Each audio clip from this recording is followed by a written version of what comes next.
एक बड़ी पुरानी कहावत है, कहते हैं अकल बड़ी की भैंस। जाहिर सी बात है, कुछ लोगों के लिए भैंस पर कुछ लोगों के लिए अकल बड़ी होती है। 10 दिनों में कैसे रूस ने जर्मनी को घुटनों पे ला दिया और उसके बाद ऊपर से बहुत बड़ा ऐलान भी कर दिया कि यूक्रेन के साथ अभी और भी बहुत कुछ होना बाकी है। जहां एक तरफ ये सब कुछ चल रहा है तो वहीं दूसरी तरफ क्या है, FIH का हंगामा। 3 सदस्यों का ये डेलीगेशन भारत आया है। क्या भारत आने वाला है? क्या भारत से छीनेगी मेजबानी? भारत ने क्या जवाब दिया है? इस डेलीगेशन ने आने से पहले ही ये कहा कि अगर भारत के साथ ऐसा होता है तो भारत के लिए ये बहुत शर्मनाक पल है। जानेंगे क्या कुछ चल रहा है, इसके अलावा बहुत कुछ। आइए जानते हैं इन खबरों को विस्तार से। रूस यूक्रेन की लड़ाई अब एक अलग ही मोड में जा रही है। यहाँ तक कि जो रूसी विदेश मंत्री हैं सर्गेई लावरोव, उन्होंने कह दिया है कि अब यूक्रेन में भूगोल बदल गया है।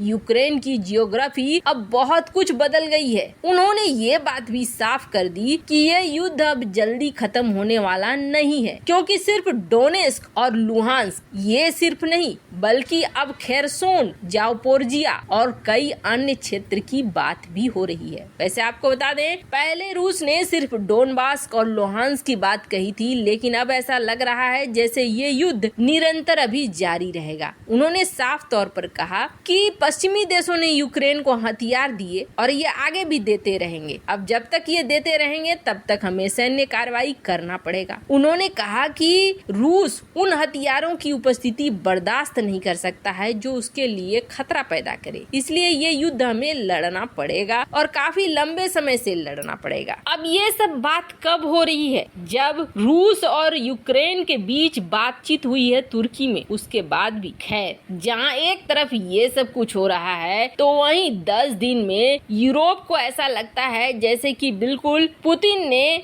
सारा कुछ समझा दिया। दरअसल आपको याद होगा, जो गैस पाइपलाइन की पूरी जाल बिछी हुई है यूरोप में जो जाती है, उसको अचानक से गैज़प्रोम कंपनी ने ये कह के बंद कर दिया 11 जुलाई को कि हम इसे 10 दिनों के बाद खोलेंगे, अभी ये मेंटेनेंस में जाएगा। तब होश उड़ गए यूरोप के होश इसलिए उड़ गए कि उन्हें लगा कि अब ये पता नहीं खुलेगा कि नहीं खुलेगा। दरअसल पुतिन 10 दिनों में समझाना चाह रहे थे जर्मनी सहित यूरोपीय देशों को। जर्मनी में नॉर्थ स्ट्रीम 1 पाइपलाइन के जरिए गैस भेजी जाती है और 10 दिनों से बंद पड़ी थी ये पाइपलाइन, जिसके बाद जर्मनी के नेताओं को चिंता थी कि क्या रूस ऐसे समय में पाइपलाइन को शुरू करेगा जब पूरी दुनिया में ऊर्जा की कमी है, कीमतें आसमान छू रही है और यूरोप में रूस के गैस के निर्यात का 1/3 से ज्यादा इस पाइपलाइन से जाता है। वैसे भी आपको बता दें, रूस ने पहले भी मात्र 40% कह दिया है हम गैस देंगे, उसके बाद 10 दिन बंद कर दिया। यूरोपीय संघ के अध्यक्ष उर्सुला वॉन डेर ने कहा कि रूस हमें ब्लैकमेल कर रहा है और इसे एक हथियार के तरह इस्तेमाल कर रहा है। यूरोप और अमेरिका इसकी आलोचना कर रहे हैं। यहाँ तक कि इन देशों ने इमरजेंसी प्लान भी एक्टिव कर दिए। हालांकि रूस ने और पुतिन ने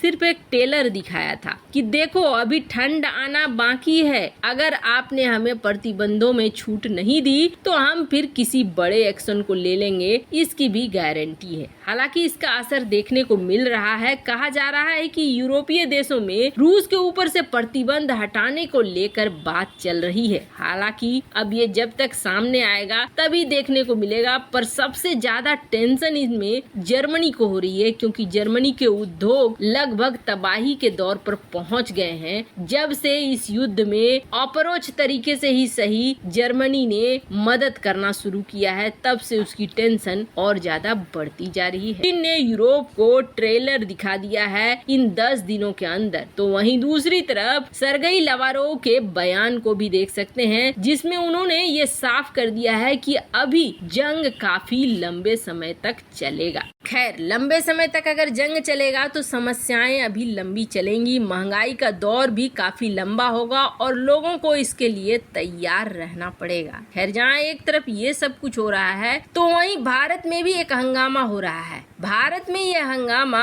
बड़े ही अलग तरीके से हो रहा है। दरअसल अभी भारत में आप देखेंगे दो खेल को ज्यादा पसंद किया जाता है, एक तो हॉकी और दूसरा क्रिकेट। अब हॉकी का विश्व कप की मेजबानी 2023 में भारत में होने वाला है, लेकिन कहा जा रहा है कि भारत से ये मेजबानी छीन सकती है। और मेजबानी छीनने का हक किसके पास है? तो ये हक है FIH के पास। FIH का एक 3 लोगों का डेलीगेशन भारत आने वाला है, पर भारत आने से पहले ही उन्होंने ये कहना शुरू कर दिया कि अगर भारत ने हमारी बात नहीं मानी तो फिर हम भारत से विश्व कप की मेजबानी को छीन लेंगे। और ये भारत के लिए बहुत शर्मनाक पल होगा, क्योंकि ऐसा करने से दुनिया भर में भारत की बहुत बदनामी होगी। लेकिन ये सब कुछ हो क्यों रहा है? क्यों FIH की टीम आ रही है? टीम भारत आने वाली है अगले महीने, और इसके जो CEO है इन्होंने साफ साफ कहा कि अगर वर्ल्ड कप भारत से ले लिया गया तो ये भारत के लिए बहुत ही शर्मनाक होगा। द टाइम्स ऑफ इंडिया में ये खबर छपी है, जिसके बाद एक हड़कंप सा मचा हुआ है कि आखिर हो क्या रहा है, क्यों इतने प्रतिष्ठित खेल और इतनी बड़ी बात जो है वो हो रही है हॉकी के साथ। तो इसके पीछे कारण निकल कर आया है। अभी हॉकी का जो भारत में संगठन है उसको लेकर कई तरह के विवाद भी चल रहे हैं,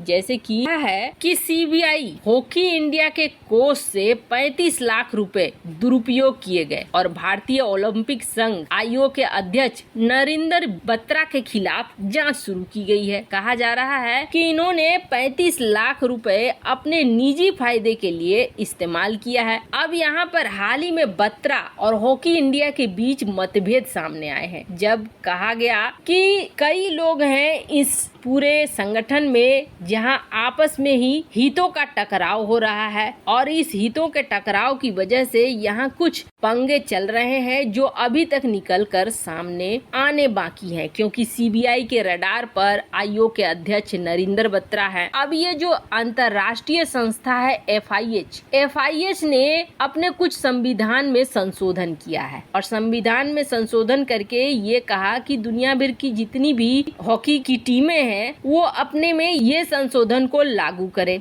और फिर से चुनाव कराएं, ताकि संगठन में जो लोग होते हैं वो चुनकर नए संगठन में लोग शामिल हों। और अगर भारत को 2023 में हॉकी विश्व कप की मेजबानी बरकरार रखनी है तो इस नए संविधान को हर हाल में लागू करना होगा। जो भी उन्होंने नए नियम कानून बनाए हैं, हॉकी इंडिया को खेल कोड के अनुरूप नए संविधान लागू करना होगा, नहीं तो 13 से 29 जनवरी 2023 में होने वाले हॉकी कप को कैंसिल कर दिया जाएगा। वैसे भारत की तरफ से भी इसका रिप्लाई दिया गया है, और भारतीय COA के मेंबर ने कहा है कि हम 2 महीने में फ्रेश इलेक्शन कराने वाले हैं, नए संविधान के अनुसार ही सब कुछ होगा और हम ऑन ट्रैक वर्ल्ड कप की मेजबानी करेंगे। खैर, ये मामला थोड़ा पेचीदा होता जरूर जा रहा है भारत की तरफ से दिए गए रिप्लाई को। वैसे इन सब में आपकी क्या राय है, कमेंट कर जरूर बताएं। जल्द मिलते हैं अगले वीडियो में नई खबर के साथ।